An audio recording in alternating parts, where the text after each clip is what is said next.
Well, if you were to pick up a book that makes history just a little bit more exciting, you're going to love my next author. His name is Guy Evans, and he wrote a book called The Lost Chronicles of East London, The Sirens of Gallions Reach. It is a fantasy based in East London. And Guy, we're so glad you're here. Thank you. Thank you for having me. So, making history a little more exciting, let's talk about the message of the book and how you're achieving that. I think the message to my book is that children have really vast and brilliant imaginations, and sometimes their imaginations can tend to run away with them. Unfortunately, in this case, all the myths and legends of East London turn out to be true, turn out to be real, but not in the way that you might think. In my first book, Jack the Ripper turns out to be a demon from another dimension. And in the Sirens of Gallions Reach, there's something nasty lurking underneath Cleopatra's needle on the side of the Thames. Wow. You are clearly have a heart and a love for children. I mean, you're just reaching them with this imagination. What's your history that's brought you to this point to be able to relate and share history with kids on such a fun level?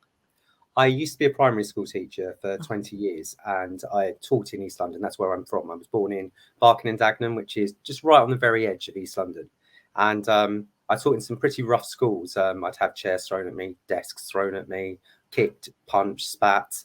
But those children couldn't communicate using language, so they would use their physical attributes, which unfortunately did turn out to be a lot of physical violence. But they were really intelligent, very clever, very thoughtful when they needed to be. And actually, a lot of the children that I've taught come across in some of those characters in the book. No kidding. Yeah. Do you find that they're really relating to the stories that you're writing and communicating with them on a different level? I think so, because I don't like to flower up the language that I use.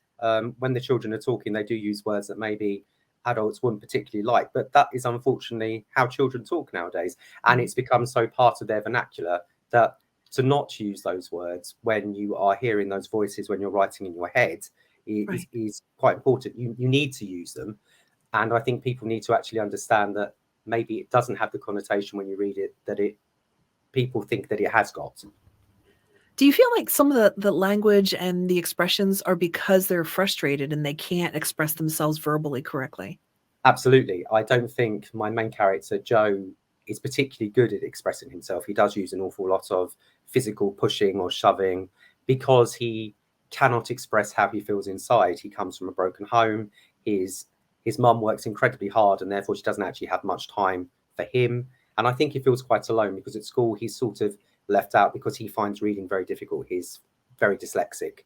But he finds out that part of that is not just down to his brain. It's also part of something that is deep within him. Guy, it feels like your experience working with these kids, what a gift it was to be able to create these characters and to have this imagination. I feel like you had to experience all that to be able to write this book. Definitely. And what's quite nice is that I'm in touch with a lot of the children that I used to teach.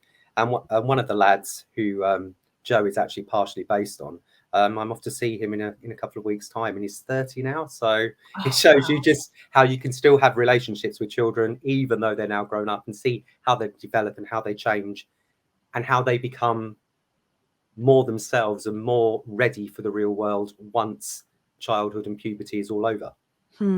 It feels like you're meeting them where they're at instead of asking the world to, set certain standards for them. Definitely never talk What a breath of fresh air. never talk down to children, because a whole class full of children and the children will win every time if you try and talk down to them or try and talk to them in a way that they think is not right. They will win every single time.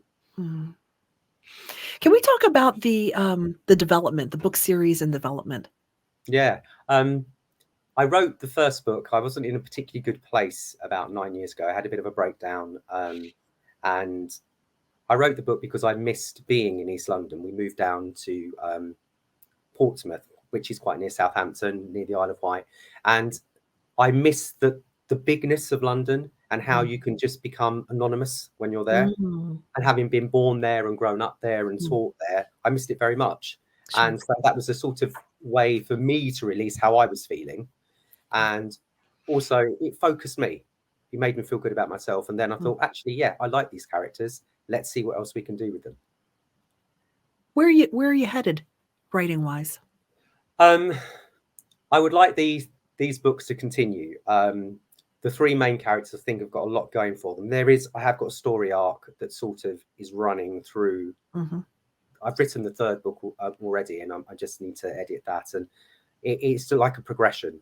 There is a big overarching big baddie who is following the children through these adventures that they're having and watching what they do so that he can use them in his own rather unpleasant way. But haven't quite got to how that's going to turn out yet. I sort of know, but I just want to see how the other books develop first.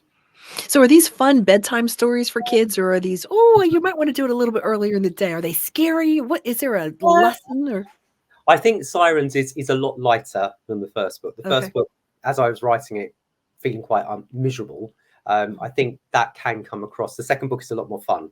The characters, I think, in the first book, they take precedent almost over the plot, whereas in the second book, because you know the characters so much better, right, it's a lot more fun, and you can see the way that they interact with each other. They make fun of each other. Two of them are now going out with each other, and Joe now feels like a spare part, and it's that type of thing. The typical teenage sort of relationships, and it is a lot more light. It's a lot more light. How did you come up with the idea for the twists of making history a little bit more exciting? I think whenever you start teaching children history, they always think, well, it's done, it's finished, it's gone. And to some extent, they're right, but it's always still there, isn't it? If you go to a city like London and you see the shop fronts and they're all glass and it all looks modern, and then you look up and you see the roofs and they're all completely different. They're from a different time, a different era. So it's all still there, even though it might be buried deep down. It's all sort of bubbling underneath the surface. And without history, you don't get to where you are today. Boy, that is so true. Guy, one of the things I want to talk to you about, and I've heard you reference the fact that you were in a bad place when you first wrote your first book, is mental health and how that's tying into your writing and what kind of message you want to get out. I think with Joe, because he is so alone, for him to then get friends is a way to sort of approach mental health, because I don't think you can do it on your own. It is very hard to actually ask for help and accept help. And I took a very long time to ask for help. But once I got the help, I found I moved forward a whole lot quicker than if I was trying to do it on my own, because I don't think you ever can do it on your own. You may never be free of what's going on in your head. Sure. But if you can have people that can help you cope with it on a day-to-day basis, then that's better than feeling alone. And I think that's one of the main messages in the book, that actually, although they might fall out with each other and they might argue, they do work together as a unit when they need to. Your experience working with kids that had a hard time expressing themselves outwardly, I mean, you're meeting them in such a special place. You are filling a void. It's a really profound message that you're sharing, and it's super important. Where do you see yourself going in future writings? I would like to continue with these books as they are and see how they progress. But I've also started writing about a time when I was younger, when I had a particularly unpleasant experience, which I won't go into, but it was quite deep and it affected me in a way I didn't realize until I was much older. And I'm trying to convert that into almost like a comic graphic novel along with the text, because I draw as well as write. I did the cover for my own books. Wow. So I want to try and express that in a different way, because I've been looking at different mediums for children and how they can express themselves, because words are not always the right way. Pictures can be, and a mixture of the two, obviously for children who find reading very difficult, or even for adults who find reading difficult, might be the way forward. So that's what I'm trying to do, just sort of a melting pot of things at the moment. It's interesting because you're paving a safe way for these kids to say, okay, if I follow Guy's way, if he can try it, I can try it. It wasn't just about writing. You're interested in you're doing art. You're interested in voiceover and acting. And, for these young people to go, all right, I haven't exactly found myself yet. Well, neither has Guy. You're like the Pied Piper. This is wonderful. What a vulnerable, beautiful teacher you are. That's what they used to call me at school. They used to call me the Pied Piper, because the Did children they? around, I just sense it. Different voices and all these different when I was reading, I would use every single different voice under the sun for all the different characters. Sure. I did feel slightly schizophrenic by the end because you're having to read a whole book using all these different voices, but they really liked it. So yeah, I did enjoy doing it. What a gift. I'm just going to ask you, when somebody reads this book, this particular one, what do you hope when they close that cover, they say to someone about the book, or what do you hope you make them feel?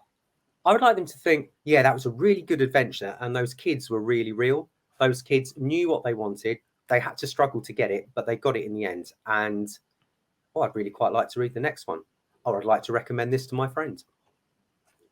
I think that would be wonderful. We want to encourage you, purchase the book, The Lost Chronicles of East London, The Sirens of Gallions Reach.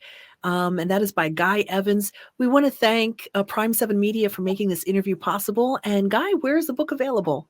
The book is available on all good book websites, Waterstones, Amazon. It's around. So have a look out for it. And I'd really like you to buy a copy and see what you think. And not just that, give a review, right? Reviews are very important. Nice. Yeah, just to see how I can improve what I do. You're great. I can see why they called you the Pied Piper. That is just so obvious. Hey, keep up the great work. I hope to talk to you about your next book, and have a great day. Thanks for joining us, Guy. Thank you very much. Thank you.